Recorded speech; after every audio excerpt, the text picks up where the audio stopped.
What's going on, guys? Welcome back to Scrap Mechanics. So, as you can tell by the title, you probably already know what this video is about, but I'll kind of give you a little bit of a backstory about this. So, it's been about an hour that I've spent working on this, trying to get this thing to work how I want, and the biggest issue is just balance, and when you take a turn or something like that, it's a little tricky to work out.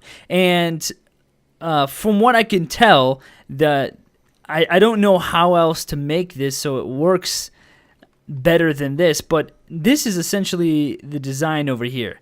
Now, the cool thing about it is that I wanted to make it transform and fold up on itself, and I had a couple different things set up where like the big wheels kind of came together in the back and they were spread apart at first, and you know, it just was like kind of unnecessary. And to get which I'll explain here in a bit, to get this next part to work, it was a little tricky with that scenario, and so I kind of had to go back to a straight method versus like something that kind of transforms and comes together, which was the original idea, was to get everything to kind of move into place, and then it becomes a motorcycle, which is not really a motorcycle really, and you'll see what I mean. I don't know if there's a way to even do it short of thrusters to balance yourself out or whatever.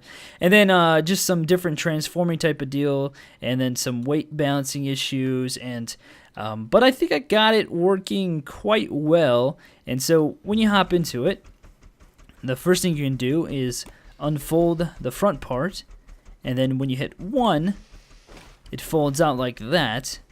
And then these things on the side are the counters. So when I turn, it'll touch the ground and kind of counteract the fact of flipping over. Now, let me explain a couple of things. So I tried with a different setup other than these and just tried to go for straight balance.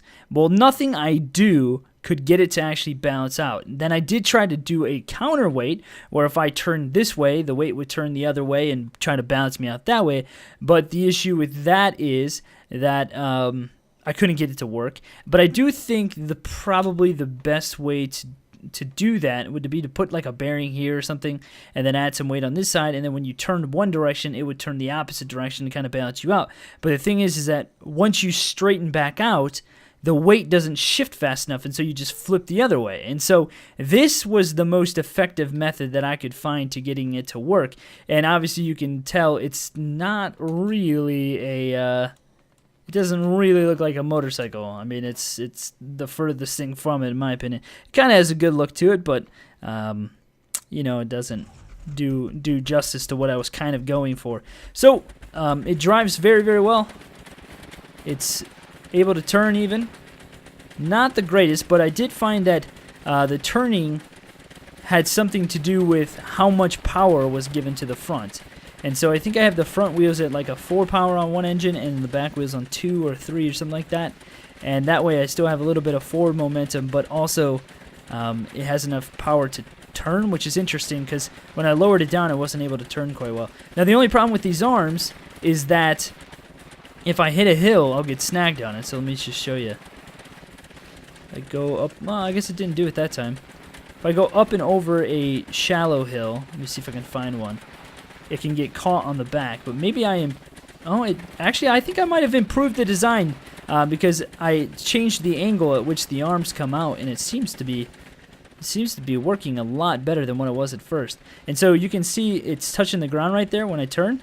But look at how, you know, well the turn is. The turn is quite tight. It's not the tightest, but you can turn quite well with this thing. And so, oh, there we go. So here we go. Hit an issue. But if that happens, all I have to do is quickly raise it and drop it back down, and then I can kind of move along, and then I fix my issue. Alternatively, let's say that I completely bottom out. I can just hit 1 and bottom out completely, and then put it back down, and then it'll push me back over. And so there are some tricks to this, and but ultimately, I mean, it works quite well for a simple design. There's not much to it, and I'll show you how to make it so you guys can see for yourself and maybe try it out. And I'm sure that there are other people out there who have a better design than this. You know, maybe it looks cooler, or there we go. So, but then all I gotta do is just do that, and then we're back to normal. And so it's a quick, easy method. You know, you could do thrusters and stuff like that, but I don't know. I just feel like that's too much work to use sensors and stuff, and I mean it'd probably work better, but it's also, I don't know, it doesn't have the same feel as what this does. And so I'm quite pleased with this design. We're going off-road here a little bit. We'll see how we do here. I'm quite pleased with this design, as it does work quite well, and it achieves exactly what I wanted to do. It's kind of cheating with the sidearms there, but that's the most effective way. But I mean, you can see I can drive it like this. So for straightaways, maybe we do that. But if we want to turn, we put it down. So see, there we go. There's an issue right there. So it just flips over very, very easily. But you can turn and stuff like this. You just have to be very careful. But you can roll like this if you want to. And so we do have, you know, kind of that design. It looks pretty good in my opinion. And but I just like that because it's like a self-stabilizing. It just stabilizes yourself back out, and you get a pretty good roll there in terms of how to set yourself back up. Now, so what I thought we would do is I thought I would show you how to do this because it is very simple. Let me fold that out first and then hop out because it freaks out if I try to get out at first. Okay, so what I did, basically, there's just tons of stuff. It's all compact, and so this is going to be pretty hard to follow. But maybe I'll do it without the connecting tool. And so I have 2 bearings here and 2 bearings in the back. And when I hit one switch, they both fold out. And then this one is just simply on another bearing and another bearing. And so when I hit 2, that part folds out. Now, the thing with this is that these are actually at specific angles. I think 120 and then 90. Yeah, 120. So when it folds down the first time, it goes to 120. And then since it's already folded down, you only need to do 90 on the second part of the wheel. And so just to kind of show you. So 1 folds it out. And then since it's like that, which this, you don't even need to do this. This is just like an added cool thing that I did. So there's 2 stages to the conversion. So it's almost like you're opening it up and then you fold it down. And so you don't even need to do that really. But I don't know, it's just cool. And then also another important thing to know is where you put your suspension, because if you put it too close to the wheels, it's going to freak out on you. And so, yeah, that's as simple as that is. And then this is a little different because I had to kind of put them on the side here. But these are just connected on each side right here. And then these are set to go down 120. And so when you fold this out, it goes down 120. And the thing is that you want to kind of figure out the length of these, how long you want it, because you can do different angles, but I chose to do at 120 and then 2 extra small ones in the end, so that way it's as close to the ground as I possibly can get it, but high enough so I can avoid most hills and I don't bottom out, and then it gives me a quick turn. And so you could adjust this if you wanted to, but that's just kind of what I went with. And so other than that, it's a very symmetrical looking design. It's very simple to do, and you know, I guess we can try to replicate this. Let's go ahead and do that. Why don't we? So let me just go put this back to the main stage here. Let me get on there we go. And we'll just keep it, let's put it over here. Okay. So what you do to start with, what I did to start with was I just made a flat area like this, and I put my driver's seat as close to the edge as I possibly could, so like that, and then I got rid of everything to start with, just to kind of have a nice little base. And so then I did 1 on each side, and you know obviously you can make it look different if you guys want to. I'm just kind of showing you what I did, and I think I made a square, a square around it. And so then now that was made, these orange parts are just kind of add-ons. Like they don't actually need to even be there. That's just kind of, it's just a cool thing. Okay, so then I did 1, 2, 3 in the back. Yeah. So 1, 2, 3 is already set up. And then what you need to do here is add your 2 bearings for your side arms. And just build everything up to start with, because that's going to let you have the easiest time when you're working with stuff. Okay, so there's the sidearms. And I don't think I built these last, I think. Because there's just something to mess with. And then I carved out a little area for my controller. You don't have to do that if you don't want to. But that's just what I did.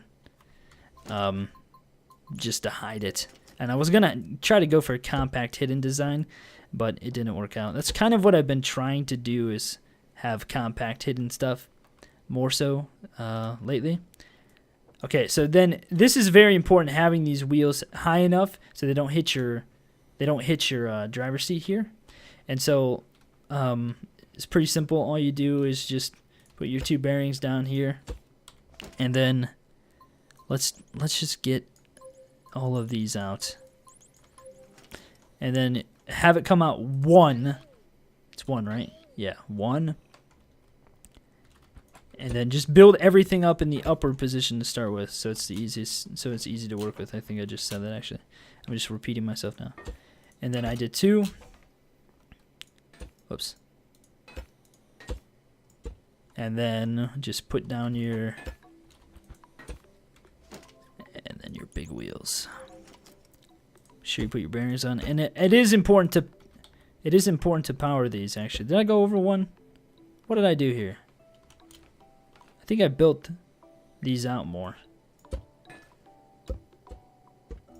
Just kind of got to work with it until you figure out the best way to do it. What did I do? What's the difference?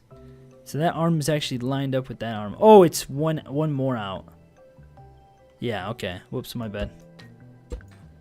See, that's why you build the arms last. Crap! Because you don't need to have those in the way to start with. But since I've already built it, I'll just kind of go with it.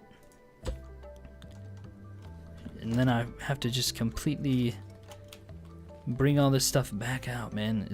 I wish you had more spots on the bottom. I don't know why they limit that. It really don't. It doesn't make any sense to me.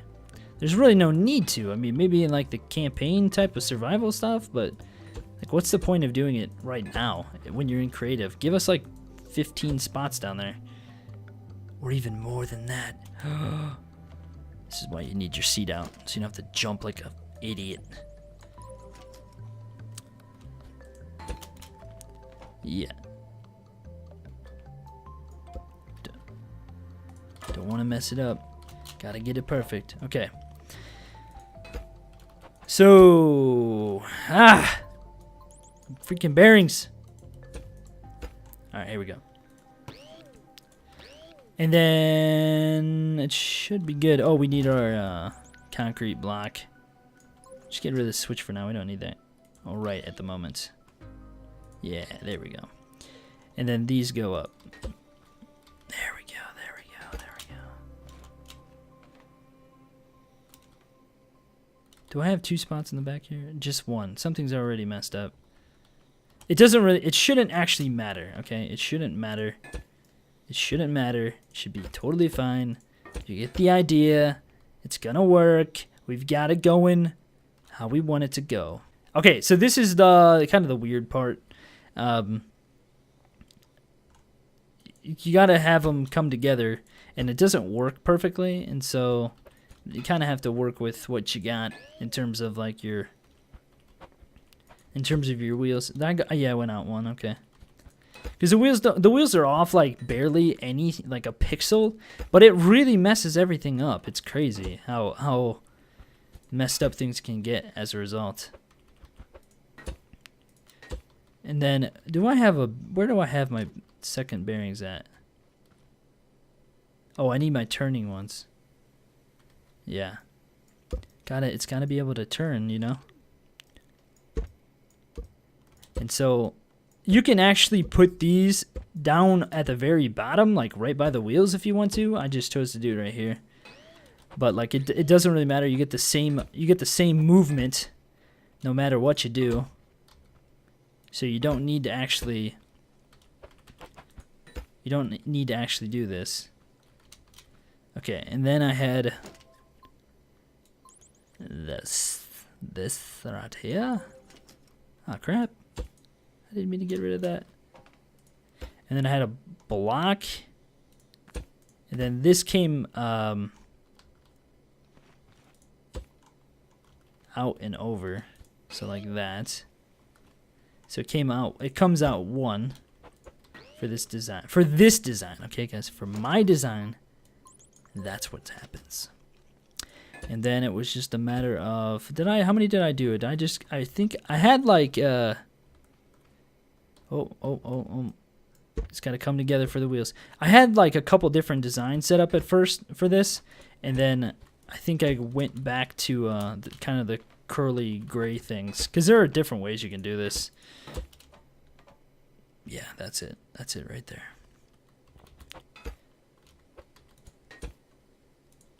And then, I mean, it's really, really simple to do. It's a really simple design. Okay. And that is pretty much it for that part. And then now, all we need to do is actually connect up everything. So, let's start with the front here.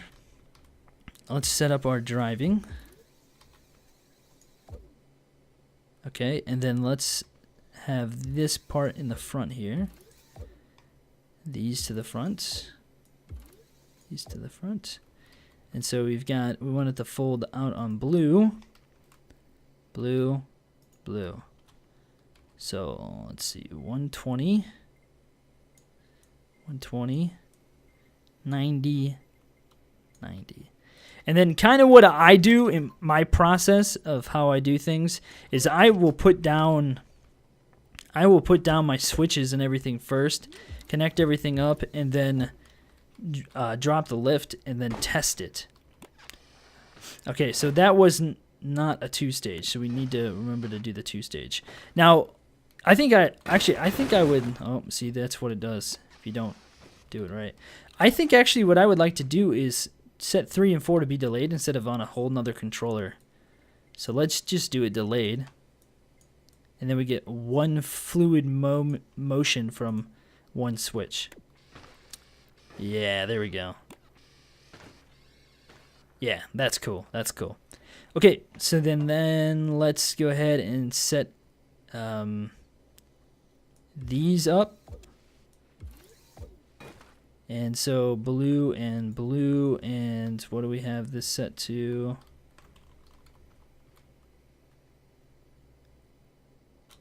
What is it, 120? 120, I believe.